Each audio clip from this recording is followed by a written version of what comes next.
Colossenses, capítulo 1. Não é 1 Colossenses, é Colossenses, capítulo 1. Diz assim: Ele nos tirou da potestade das trevas e nos transportou para o reino do Filho do seu amor, em quem temos a redenção pelo seu sangue, a saber, a remissão dos pecados, o qual é imagem do Deus invisível, o primogênito de toda a criação, porque nele foram criadas todas as coisas que há nos céus e na terra, visíveis e invisíveis, sejam tronos, sejam dominações, sejam principados, sejam potestades. Tudo foi criado por ele e para ele, e ele é antes de todas as coisas, e todas as coisas subsistem por ele. Ele é a cabeça do corpo da igreja. É o princípio e o primogênito dentre os mortos, para que em tudo tenha a preeminência. Amém. Quem que é a cabeça? Quem que é a cabeça? Jesus é a cabeça. Diga para o seu vizinho, usa a cabeça. Aleluia. Porque se você não usar a cabeça, meu irmão, e você for pela tua própria cabeça, porque tem tanta gente hoje em dia dentro da igreja, andando pela própria cabeça, sem se dar conta de que Jesus é o cabeça. Nós estamos acostumados a nos virar sozinhos. Desde que a gente nasce, papai e mamãe nos instruem dizendo, esse é um mundo cão. Você tem que saber se virar. Para você poder sobreviver nesse mundo, você tem que se virar. E você aprende a se virar sozinho. E isso significa fazer as coisas da sua própria cabeça. E aí quando você se converte, você deveria automaticamente jogar a cabeça fora. Jogar a sua cabeça no lixo e dizer, eu não faço mais nada da minha própria cabeça. Só faço ouvindo o cabeça. Usando a cabeça. Depois de se converter, a gente precisa passar a usar a cabeça. Só que é outra cabeça. E dentro do nosso meio tem gente descabeçada e tem gente com duas cabeças. O que é muito complicado. Tem um monte de gente sem cabeça e um monte de gente com duas cabeças. Complica tudo. Se a gente deixar Jesus ser o cabeça e nós andarmos conforme o cabeça, se nós usarmos a cabeça, a gente vai bem. Nós vamos ser vencedor e as coisas vão ser facilitadas para nós. No reino de Deus, Jesus é o cabeça. Ele te tirou de lá de um reino onde você era autossuficiente, tinha que se virar sozinho. Ou você vira homem ou morre. Era um reino complicado. Nem reino não era. Era o império das trevas. E quando Jesus nos tira dessa situação e nos transforma para o reino do Filho do seu amor, aí ele é a cabeça do corpo. Temos que parar de fazer as coisas do nosso próprio entendimento, do nosso próprio pensar, sem subir lá em cima, na sala alta, no cenáculo, para ouvir bem a instrução do alto. O Senhor quer o teu bem. Ele quer ser cabeça sobre você, não para te complicar a vida, para te facilitar a vida, para que você não caia no buraco, para que você não erre, para que lá no reino você seja útil, para que você ande agora com outra cultura, outra maneira de reagir. Você não pode mais reagir da maneira que reagia antes agora, é outra cabeça. Metanoia, temos que mudar. Vamos mudar? Aleluia. Eu quero muito mudar. Deus está fazendo um mover de águas aqui dentro. E tem umas coisas mudando. É um mover das águas do Senhor. Diga para o teu vizinho aí. Vai rolar uma água nova. Vai rolar uma água nova. E com as águas de Deus que vão fazer assim um mover aqui nesse lugar, eu vou acompanhar esse mover, quero que você acompanhe também, em nome de Jesus. Nós vamos acompanhar um mover de águas aqui diferente. E tem algo que derrete o meu coração há muito tempo, muitos anos, que eu quero ver se ponho em prática, aproveitando esse mover de águas que está acontecendo agora. E nós vamos sair na Veja outra vez. Diga para o teu vizinho aí, penteia o cabelo que você vai sair na Veja.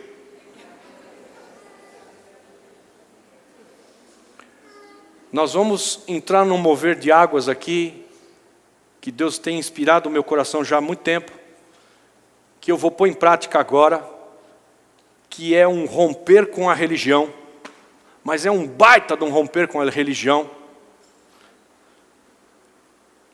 Pergunta aí para o teu vizinho, você está afim de romper com a religião? Ou está contentinho aí? Está contente, está confortável, está naquela de prelúdio, pós-lúdio, mediolúdio, aquela coisa toda, né? E liturgia, né? Eu não aguento. Quando começa o negócio a ficar assim, na mesmice, começa a me dar reação, me dá alergia, e eu tenho que mudar. De vez em quando a gente pega e põe o sofá no lugar da televisão e a televisão no lugar do sofá, e muda. Chega, não quero mais ficar olhando para lá, agora eu quero olhar para cá. E troca tudo. Quando Deus está nessa parada, é muito bom. E nós, ao longo do tempo de igreja, nós fomos fazendo melhorias, a exemplo do povo de Israel que foi interpretando a lei e eles passaram a manipular a lei a seu bel prazer. Sabe o que se fazia em Israel?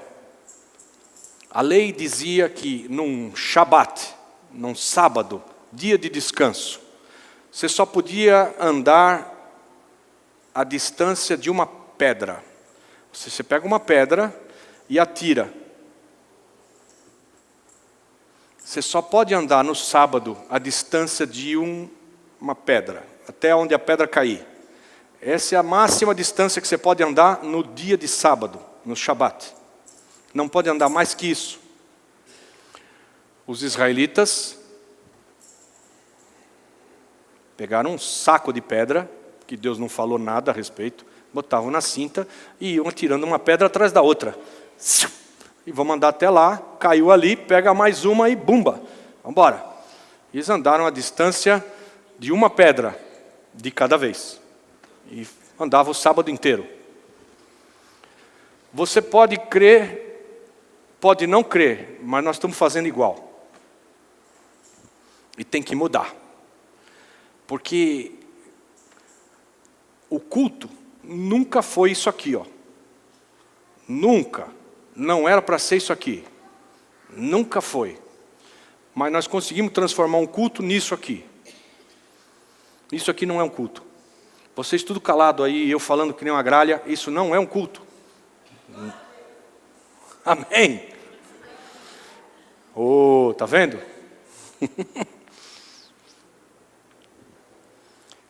1 Coríntios 14, abra lá. Nós vamos pôr em prática algumas coisas que Deus estabeleceu para quando a gente se reúne. Nós vamos ter isso aqui em nome de Jesus. Em nome de Jesus. Em nome de Jesus. Nós vamos ter a alegria de ver um culto conforme o coração do Pai acontecendo aqui, para que todos nós possamos crescer, amadurecer, chegar à estatura de varão perfeito. Todo mundo aqui, todos nós. Ao longo da história, nós fomos dando mais a palavra para aqueles que, por um chamado muito forte, tinham algo a dizer da parte do Senhor, e isso foi transformando a igreja nisso que nós temos hoje, esse tipo de reunião. Mas veja bem, 1 Coríntios 14, versículo 26, veja o que diz aí. Vamos ler até o 32. Diz assim: que fareis, pois, irmãos, quando vos ajuntais, cada um de vós tem salmo, tem doutrina, tem revelação, tem língua, tem interpretação, faça-se tudo para edificação. E se alguém falar língua estranha, faça-se isso por 2, ou quando muito 3. E por sua vez, e haja quem interprete. Mas se não houver intérprete, esteja calado na igreja e fale consigo mesmo e com Deus.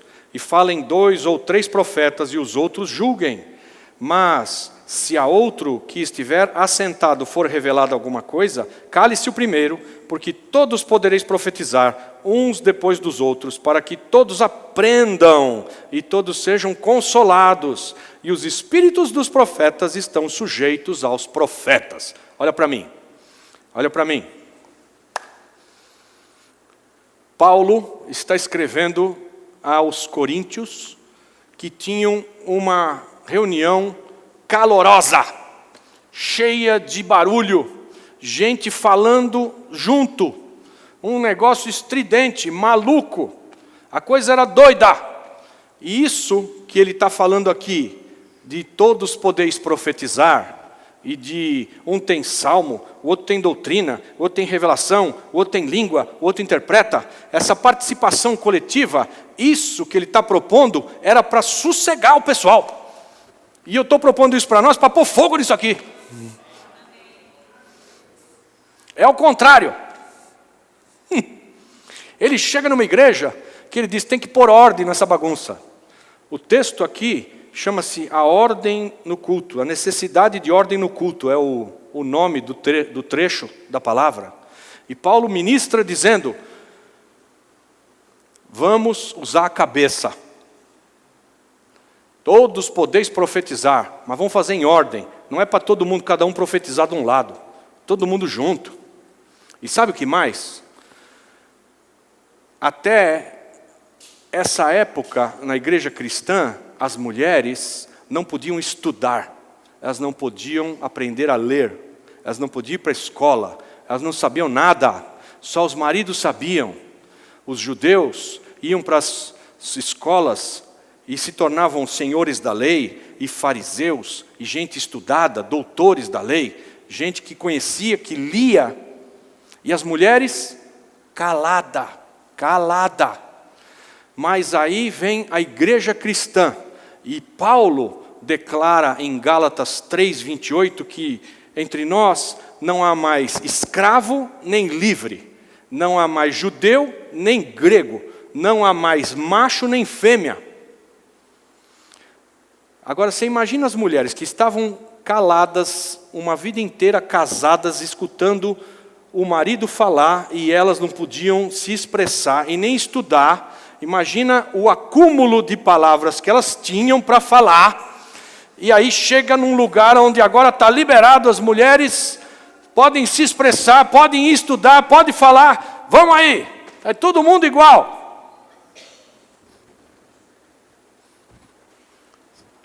Eu falei, olha para mim, olha para mim, olha para mim, porque se você continuar olhando o texto aqui, ele vai falar, mulheres fiquem caladas na igreja. Porque ele precisava pôr ordem. E ele dizia, você quer saber alguma coisa? Pergunta para o teu marido em casa. Aqui você fica quieta. Porque era outra cultura, era outro universo, era outro modo de operar. E as mulheres tinham que tirar o atraso. E elas iam para a igreja para aprender e para se manifestar. Paulo não está proibindo mulheres de se manifestar, porque todos podeis profetizar, inclui as mulheres. Ele diz isso logo de cara. E isso fica confirmado em um número de textos mais que ele exalta mulheres que pregavam, né? E até apóstolas. Não vem ao caso agora. Mas fica claro para nós que a ordem que nós devemos estabelecer no nosso culto é diferente do que nós temos aqui hoje. Então, qual que é a ordem no culto? Qual que é? Quando vos ajuntais, cada um de vós tem salmo, tem doutrina. O que é tem doutrina? Você vai pegar a palavra de Deus e vai dizer, olha, quando Deus escreveu isso aqui, Ele queria dizer isso. Isso é doutrina, amém? Quando você lê isso na Bíblia, é porque Deus quis dizer tal coisa. Isso é doutrina. Então, um tem salmo. Um tem salmo, meu irmão. O que é um tem salmo? Não é para você pegar os salmos de Davi e ler, é para você falar o teu salmo. É para você vir aqui, ocupar o microfone e falar, olha, eu escrevi esse salmo a noite passada, Deus me deu antes de eu dormir, e está aqui o salmo. 3, 5, 7 linhas, o que for. e venha e traga o salmo. Nós somos cartas vivas que estamos continuando a ser escritas, que devem ser lidas de todos os homens. Nós somos as cartas vivas, que devem ser lidas de todos os homens. Tem salmo. Deus me deu um salmo. Deus me deu uma poesia que enobrece e engrandece o nome dele. Você tem oportunidade de vir aqui falar. Tem salmo, o outro tem doutrina. Caiu minha ficha, eu estava lendo essa passagem aqui, olha, e Deus me disse isso. Por exemplo, Jonas foi engolido por um grande peixe. E no capítulo 2 de Jonas a gente percebe que quando se relata o que está acontecendo com Jonas dentro do estômago do grande peixe, aquilo passa do natural para o sobrenatural, e você vê pelo discurso do autor que aquilo já não é mais ali no estômago, mas é nas profundezas da terra, como ele mesmo declara, com trevas cobrindo a vida dele, e ele sendo exposto à penúria de coisas que o amarravam, que estavam ao seu redor, que o tormento que era aquilo, a negridão. Aquilo fala profeticamente de Jesus ter ido ao Hades pagar o preço no meu lugar e no teu lugar por 3 dias e 3 noites. Ele ficou no Hades, no lugar de tormento. Jonas ficou no estômago do grande peixe 3 dias e foi vomitado. Isso é doutrina. Você vem aqui e diz, olha, eu estava lendo essa passagem e Deus me disse que isso aqui é a respeito de tal coisa. Isso aqui é uma palavra profética que indica para tal. Eu estive estudando essa semana e Deus me revelou. E você traz para crescimento de todo mundo. Amém? Doutrina. Tem doutrina, o outro tem um salmo, o outro tem uma revelação, o outro tem língua. E ele vem, e alguém tem que interpretar o que ele está falando. Se não tiver intérprete, então para. Você não vai ficar falando em línguas aqui na igreja, para todo mundo ficar te olhando. E para tudo que fulano vai falar em línguas. Para quê? Não edifica nada. Mas tem que ter quem interprete. Eu recebi a semana passada na Rank uma palavra profética em língua, com um intérprete ali do lado, falando comigo da parte de Deus. Muito tremendo. Isso é o que Deus espera de nós num culto. Você não veio assistir o culto, você veio fazer o culto. Nós viemos aqui para fazer o culto. E o culto fica tudo em cima de mim. E tudo em cima do preletor. E todo mundo vai embora para casa e diz, que culto, hein? Parabéns, pastor, pela palavra. Puxa, que bênção. E está tudo certo. Mas, e o que tinha um salmo? E o que tinha uma doutrina? E o que tinha uma revelação? E aquele que tinha algo a acrescentar, que deve ser para crescimento de todos e para o próprio crescimento dele. Se alguém falar em língua estranha, faça-se isso por 2. Ou quando muito 3. Cada um por sua vez. Imagina 4, 5 falando em línguas, todo mundo junto. Virou aquele pampeiro em Corinto. Era isso que estava acontecendo. E Paulo, gente, pera. Calma. Não precisa todo mundo falar em língua tudo junto, senão não vai ter intérprete. Cada um faça isso. 1, 2, no máximo 3. Vamos falar aqui e vamos ter quem interprete. Pois eu digo para vocês aqui, ó, se tiver 10 caras falando em língua junto aqui, eu vou ficar contente. Alô? Fala alguma coisa, Jesus. Amém. Amém. Eu sei que vocês me respeitam, que vocês tiraram as criancinhas daqui de dentro, que é para todo mundo poder ouvir o que eu falo, que elas não estão aqui correndo para lá e para cá fazendo bagunça. Eu sei que há uma reverência, eu sei que a coisa às vezes toma uma solenidade, que é por reverência ao Senhor. Eu entendo, mas amado, não é assim. Quando vos ajuntais, não é para todo mundo ficar quieto, é para todo mundo falar. Está claro aqui que é para todo mundo falar. Tinha uns desvios, e eles queriam dar uma melhorada na algazarra que era o culto, que era uma algazarra. Então agora vamos pôr uma ordem nisso daqui. Fala 2 ou 3. Todo mundo queria falar, está cheio do Espírito. E ele termina dizendo, olha, o espírito da profecia é sujeito ao espírito do profeta. O que quer dizer isso? Porque alguns, no afã de fazer o culto, de falar, eles saíam profetizando da parte do Senhor e não parava mais. E queriam falar da grandeza, do poder. O Senhor fará tal coisa, e Ele te abençoará, e te dirá, e você será revelado, e você se levantará, e você irá para cá, e você fazia, e tal. E a pessoa não parava mais. E ele está dizendo, olha, o espírito da profecia, porque alguns dizem que aquilo é incontrolável, você tem que falar, o espírito da profecia vem, e você tem que dar um canal para ele falar. Tem, mas está sujeito a você. Se eu quiser orar em línguas,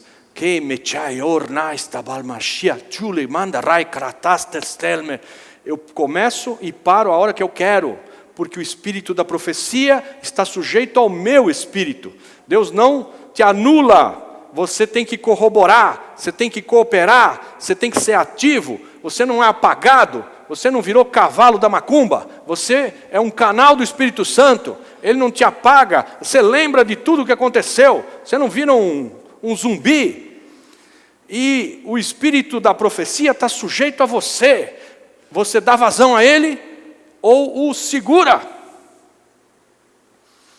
E Paulo está dizendo, gente, vamos dar vazão ao espírito, mas calma. Diga para o teu vizinho aí, calma, você está falando demais.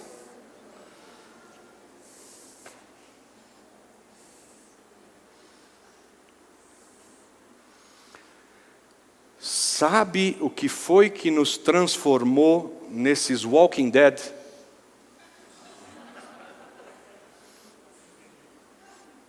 Sabe o que foi que nos transformou nestes Walking Dead? Foi a televisão. Você senta lá, estica as pernas e não tenho que abrir a boca, só dou risada de vez em quando. E acabou. Não me manifesto, não participo, não tenho que fazer esforço, eu não tenho que me preparar, eu não tenho que usar o cérebro. Ou seja, a cabeça. Deixar a cabeça falar, deixar Jesus inspirar, me mover conforme a cabeça. Eu tenho que ficar lá plantado na frente da televisão, assistindo os caras jogar bolinha um para o outro. E pronto, aquilo lá é ótimo. Você passa a vida aqui assistindo os caras jogar bolinha um para o outro, e quando a bolinha chegar naquela rede, você dá um pulo, gol! Aleluia!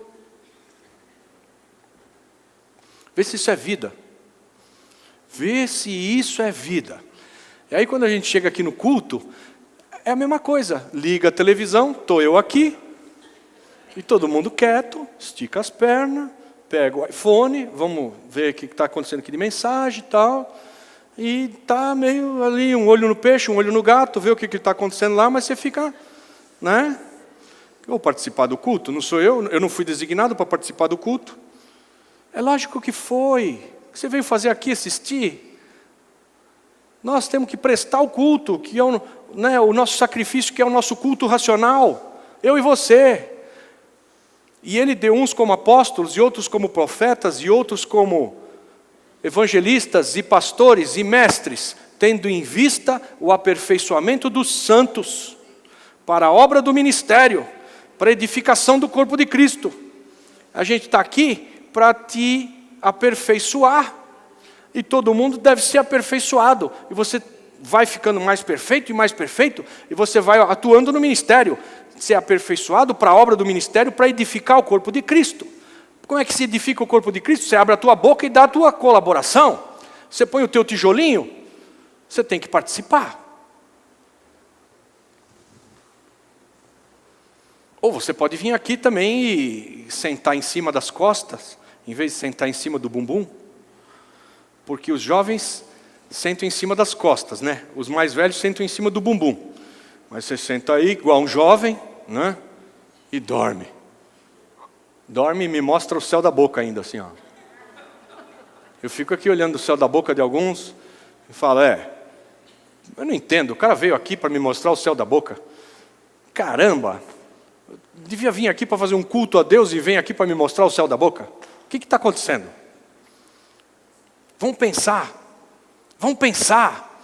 Não foi isso.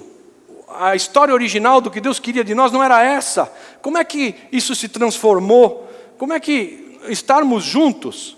Volta aí, 1 Coríntios 11. Olha só. Volta um pouco. Nós estamos no 14. Volta para o 11. Quer ver uma coisa?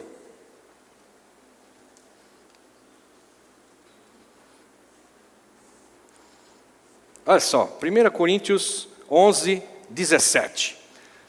Isso aqui é outro culto, tá? Olha só o que Paulo fala desse culto aqui. Nisto, porém, que eu vou dizer, não vos louvo, porquanto vos ajuntais não para melhor, senão para pior. Porque antes de tudo ouço que quando vos ajuntais na igreja, há entre vós dissensões, e em parte eu acredito. E até importa que haja entre vós heresias, para que os que são sinceros se manifestem entre vós. De sorte que quando vos ajuntais num lugar, não é para comer a ceia do Senhor, porque comendo cada um toma antecipadamente a sua própria ceia, e assim um tem fome e o outro embriaga-se. Não tendes porventura casas para comer e para beber? Ou desprezais a igreja de Deus e envergonhais os que nada têm? Que vos direi? Louvar-vos-ei? Nisso não vos louvo. Olha para mim. O pessoal ia para o culto. Sabe como é que eles iam para o culto? Eles iam para o culto com uma marmita, com uma cesta de piquenique. Eles iam para o culto com a sua própria... Que outro nome pode se dar para isso? Tem outros nomes aí malucos, caipiras. Fernel. Farnel. Essa é a minha mãe, ainda bem que você não me ensinou isso. Farnel. Levava lá a trouxinha, sei lá eu como é que é. Levava o da viagem, né? Para viagem, né? Delivery. Church delivery. Você saía de casa com o seu lanche e a sua bebida. Iam para a igreja para ter a ceia juntos. Vocês acham que a ceia juntos é esse pedacinho de pão que a gente come aqui e esse negocinho de uva que não é nada? Não. Lá, naquela época, eles não tinham a menor ideia que um alcoólatra não podia tomar o primeiro gole, viu? Era vinho, vinho e vinho. E alguns que eram abastados dentro da igreja, levavam aquele carrinho que você leva na praia, sabe aquele que você leva na praia, cheio de latinha? E com as cadeiras penduradas, e a esteira, e toda coisa. Ia para a igreja. Onde você está indo? Está indo na praia? Não, estou indo para a igreja. E vai arrastando aquele trem cheio, abastado. O cara ia com um lanche para a família inteira e o negócio era bom. E toda sorte de bebida. E chegava lá na igreja e tinha um momento de cear juntos. E o pessoal nem esperava. Já ia comendo e bebendo. E uns ficavam bêbados aos olhos dos outros que não tinham o que beber, nem água. Nem tinham nenhuma coisa para comer, nada.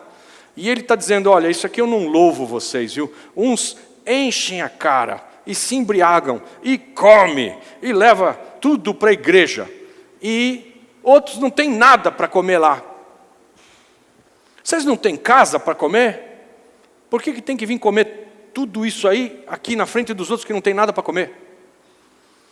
Mas na verdade a ideia era ter a ceia juntos. Viu? Deus, o Senhor Jesus nos diz para todas as vezes que a gente se reunir, partir do pão e tomar do vinho. Celebrar até que Ele volte. A igreja se reunia para comer. Alô? A igreja se reunia para tomar ceia juntos. Era para comer e beber juntos. Juntos. Na igreja. com mesa. Alô? Com mesa. Chegava todo mundo lá, ou a mesa, na verdade, naquela época era no chão. Então, deita ali, põe o tapete, junta todo mundo e fazia piquenique. Aqui, ali, acolá. Todo mundo junto.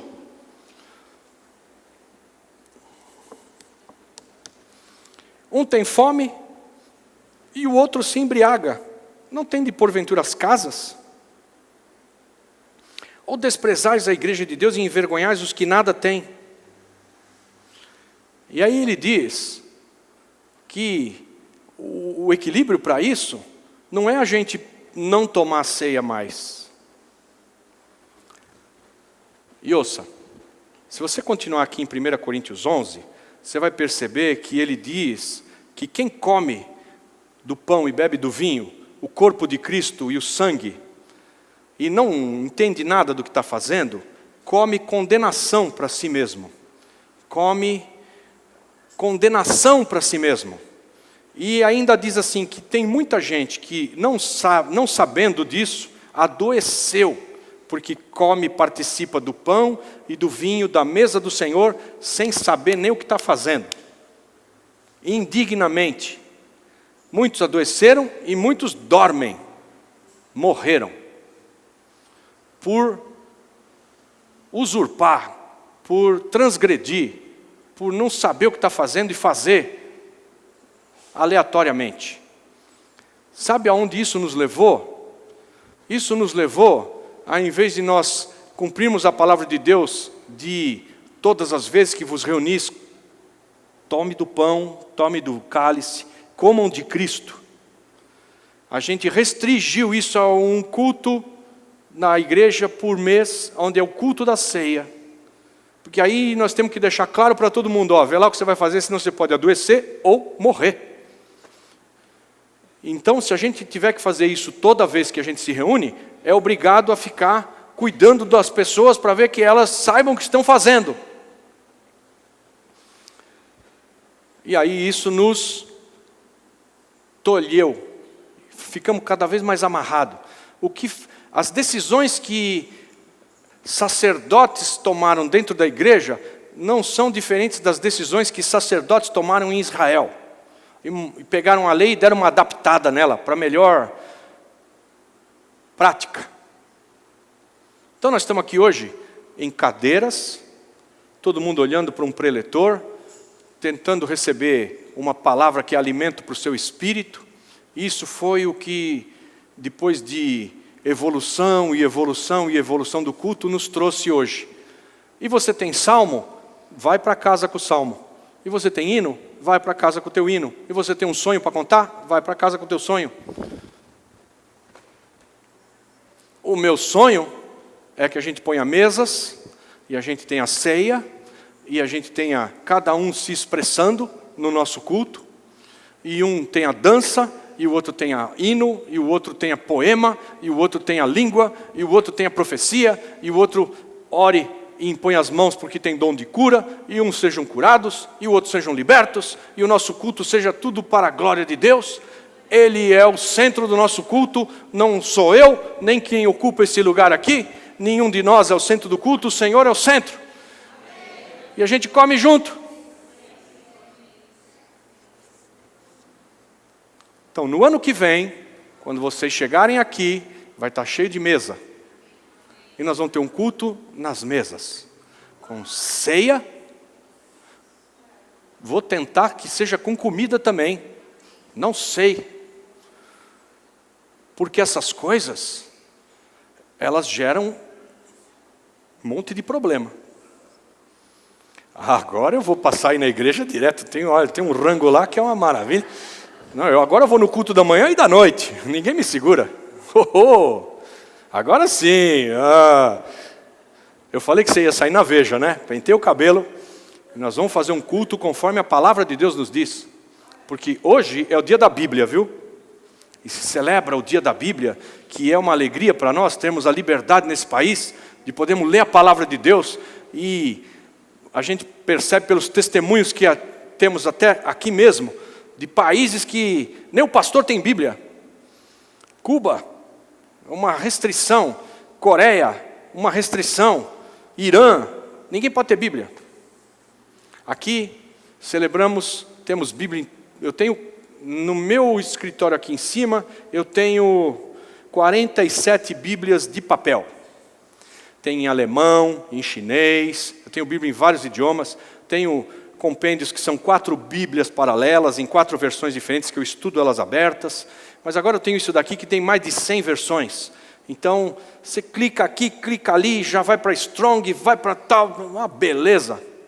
Hoje se comemora o dia da Bíblia, da Palavra de Deus. E graças a Deus pela liberdade na nossa nação. De lermos, de termos uma Bíblia.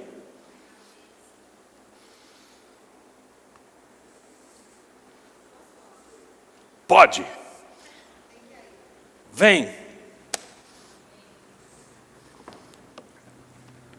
Eu vou doar as mesas, quer ver ela falar? Vou falar outra coisa. Desde manhã, Deus está me incomodando para eu vir aqui. Eu não consegui teu telefone, então para ligar, para pedir.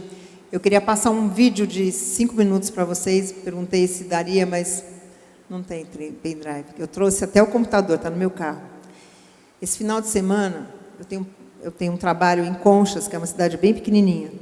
E porque era o dia da Bíblia, meu programa de sexta-feira na rádio foi exatamente sobre isso. E eu mostrando a importância da Bíblia e por que a Bíblia é uma coisa que é tão antiga e é tão famosa.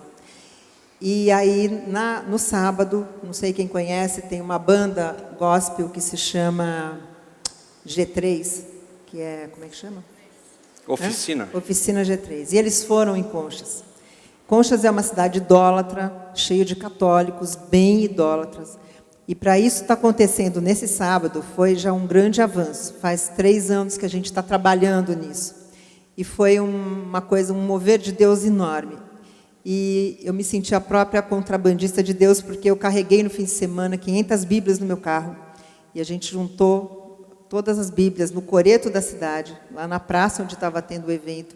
E a gente fez a distribuição de Bíblia, pusemos uma televisão onde eu passava o filme que eu queria passar para vocês, que era para as pessoas verem a emoção de quem recebe uma Bíblia pela primeira vez nos países onde é proibido.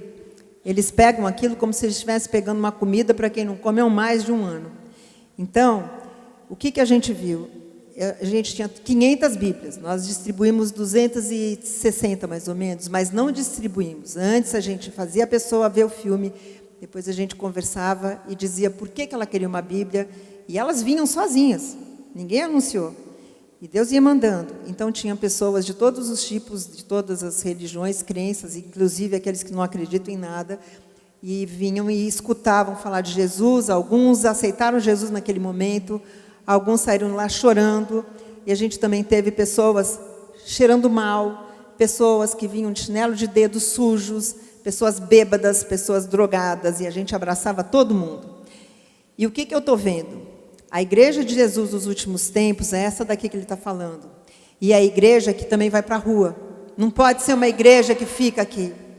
Não pode continuar aqui. Não dá para a gente continuar sentado aqui, que nem ele falou, como num cinema ou num teatro.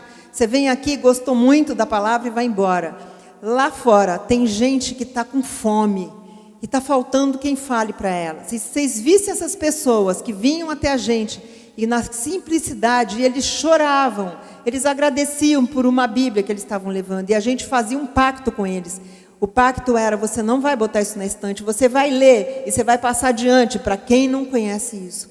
Então, gente, isso que ele está falando é uma verdade. Eu estou desde manhã aqui incomodada para vir falar isso aqui, eu queria passar o filme. É assim, não dá para a gente continuar sentado na cadeira. A gente tem que fazer o culto a Deus e não simplesmente vir escutar uma palavra maravilhosa. E a gente tem que pegar isso aqui e botar lá fora em prática para levar para quem não tem. É igual uma corrida de bastão, um passa para o outro. As pessoas estão morrendo de fome. Estão morrendo de fome. Era isso. Obrigado. Glória a Deus. Pode aplaudir. É isso mesmo. Aleluia. Até aqui, tem esse momento, num culto sacrossanto, viu? Em que alguém faz a homilia, lê e às vezes é em latim. Meu pai joga dominó melhor que o seu pai.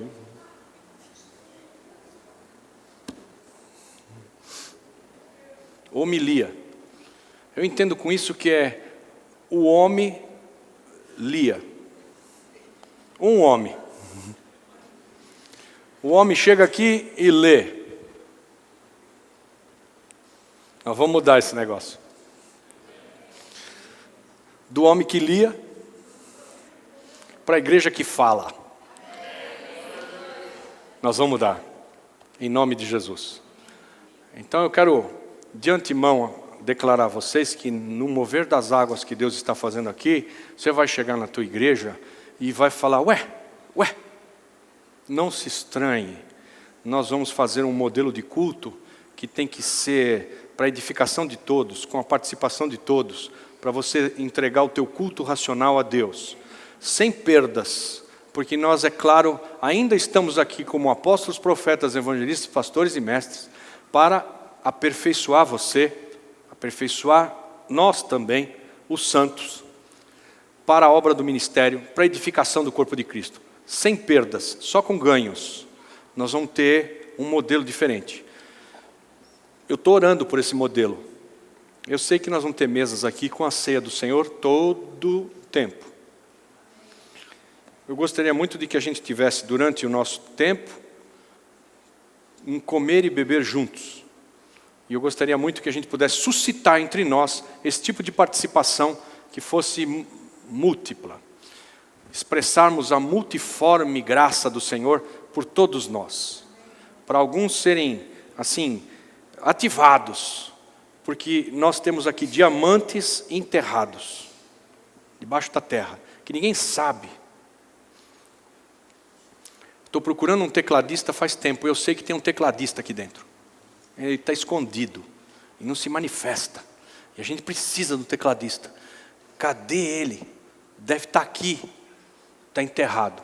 Não põe o seu talento, o seu dom a serviço de todos. Não põe. E nós precisamos. Você tem que participar. Você não pode vir aqui e ser espectador. Você tem que ser aquele que vai escrever a história aqui dentro. Em nome de Jesus. Amém? Aleluia. Vamos orar. Quem quer orar? Você quer orar? Vem.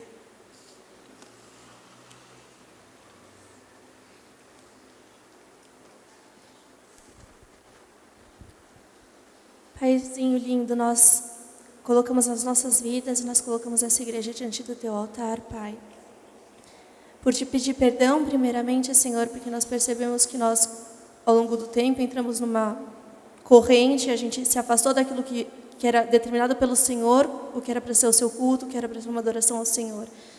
Nós Te pedimos perdão, Paizinho, por isso, e nós Te pedimos que o Senhor venha com fogo sobre nós, que o Senhor venha com renovo sobre essa igreja, Pai. Amém. Que entre nós, Senhor, não haja, meu Pai, mais medo, mais inibição, Senhor, mas que o Seu poder, Sim, Senhor, que o Senhor derrama sobre todos nós, Senhor, Sim, venha papai. se manifestar, Senhor. Sim, Senhor. Que ninguém tome espaço no nosso culto, Senhor, que não seja o Senhor é o centro. Amém, Pai. O Senhor é honrado, o Senhor é louvado, que não seja nenhum de nós, Amém, Senhor. Senhor. Mas que como o Senhor, na sua graça e misericórdia, deu dons, Senhor, e o Senhor deu ministérios para cada um de nós, que a gente possa colocar eles em prática e usar, Senhor, a serviço do Seu reino, Senhor. Amém. Que os talentos, Senhor, que estão escondidos, Senhor, venham para fora. Amém. Que o Senhor dê direção, Senhor, porque Pai. a gente não sabe ainda como fazer Sim, isso, mas Pai. que o Senhor mostre, que o Mostra, Senhor direcione Senhor. conforme a Tua vontade, Mostra, como tem que Senhor. ser feito, Senhor, que pessoas sejam Mostra. atraídas por Ti, Amém, Senhor. Senhor. Que aquilo que o Senhor planejou seja restaurado nas igrejas, Senhor, que o Senhor seja engrandecido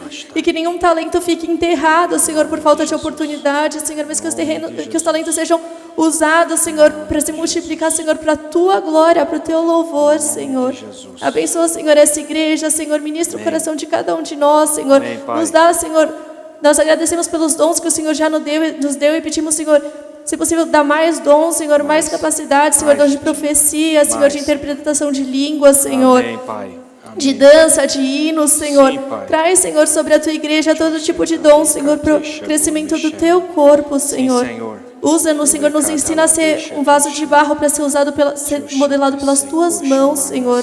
Para que o Senhor possa nos usar conforme o Senhor deseja, Pai. Seja, Pai. Em nome de Jesus. Em nome de Jesus. Amém. Amém. Amém. Aleluia. Sabe o que tem de bom nisso? É que a pessoa vem aqui e ela é revelada para nós, né? E a gente se regozija com um diamante que brilha descoberto, né? Se tivesse continuado enterrado, a gente não viria o seu brilho. Mas agora é descoberto e brilha para regozijo de todos nós. Deus te abençoe, viu? Aleluia. Deus é bom. Deus é bom. Deus é bom. Deus é bom.